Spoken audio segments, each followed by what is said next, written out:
Alright guys, today we are working on pulling out the trunk of the Taurus.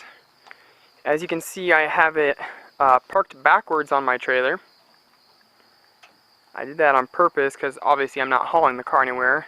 I did that because my winch is located here, and I'm using the winch to hold down the trunk. And I have chains to my trailer also. The winch keeps it very tight in the middle with both wheels on the ground.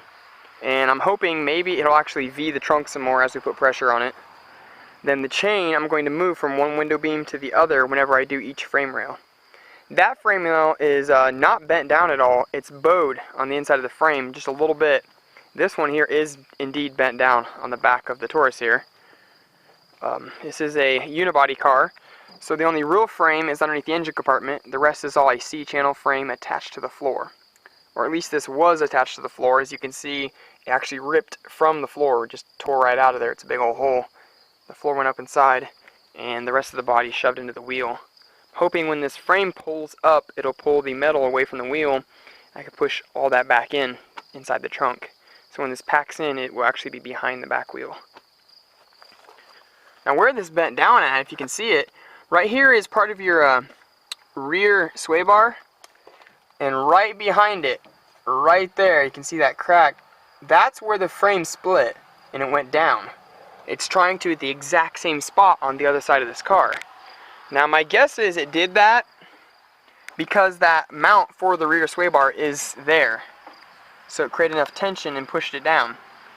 You can see up in here, right there's the frame where it bent down. So I have my bottle jack right here. And that's what I've been using for pre-bending my frame on this car, which I used last year to pre-bend that part of the frame. And that bent perfect, right where my notch was. It was dead even, same on that side. Perfect. It's right where I had the trunk tucked. There's the trunk lid, and right there's where it was ended at. It packed in exactly where I wanted it. It was supposed to stop instead of going down.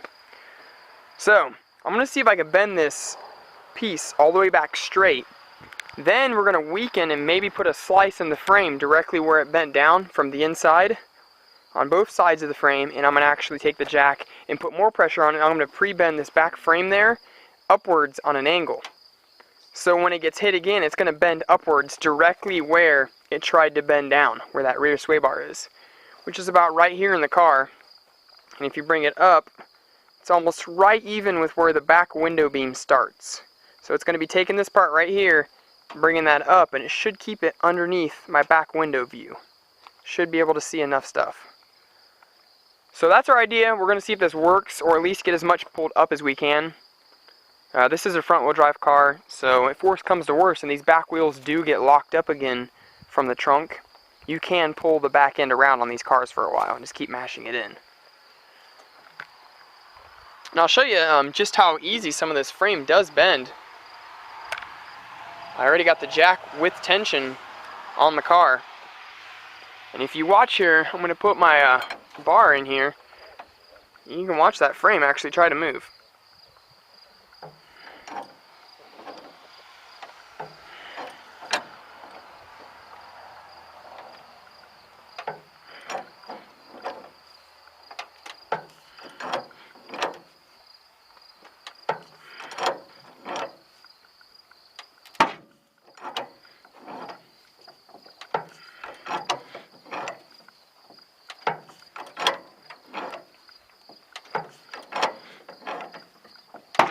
Yeah, if you want to crank it a couple times, go for it. I'll film. You got to bring it pretty high up. I'll tell you when to stop.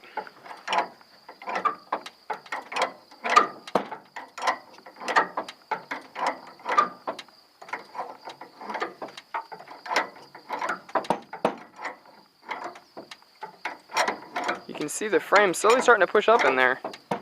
Now the problem is, here, stop. I'll show you the problem is, well, for one, our bottle jack's leaning already. I had the same problem when I pre-bent the car the first time. I have to keep undoing the jack and self-adjusting it, putting it flat, because that thing moves up so much, the jack pulls away because of the pressure of the car. So I'm going to loosen the pressure here, and we're going to drop back down, and we're going to wind that spindle up. This bottle jack self-adjusts. I have a thread pattern on it that will self-adjust the way I bought it. And I'll do it again, and you can see already, we got a gap in the wheel right there, and it's starting to push this frame back up. This part's straight, now we got to get that back part straight. So I will update you guys here. I'm going to stop filming and start pulling this up, and I'll start recording once we get this thing pushed up a little more. Okay, we got the frames bent up to where I think I'm happy with them now. Big difference on this side, wow. If you remember, that frame was bent down, actually bending down right back here. And you can see that frame tore by itself when we bent it up. It was so weak from when it blew down. And I'm not even mad about that, that'll help it notch up. We got wheel clearance done here. We pulled that back with the winch and we sledgehammered it in. I'm still going to sledgehammer it some more so I can actually get this part to be tucked under here behind that wheel. So when it shoves in, it'll all be behind the back tire, not rub on it. This back frame though, yeah, we actually rolled this up in there and tilted this upwards. So that's up at a pretty good angle. When it gets hit, it should pack that together pretty solid. And with the frames pushed up, it pulls this trunk metal, the trunk itself, the lid, all that mushed together even tighter. It's going to be a very strong back end on this car. And on this side here, this side wasn't blowing down yet, but like I said, it had a big bubble on the frame of it. So what we did is I cut a slice in the bottom of the frame where that bubble was, and we actually bent the frame upwards. And it's hard to tell right here that it's actually going up. If you look over here, you can see where that frame ripped. I cut a slice on the very bottom corner right there, just a small slice, and it ripped the frame as we jacked it up.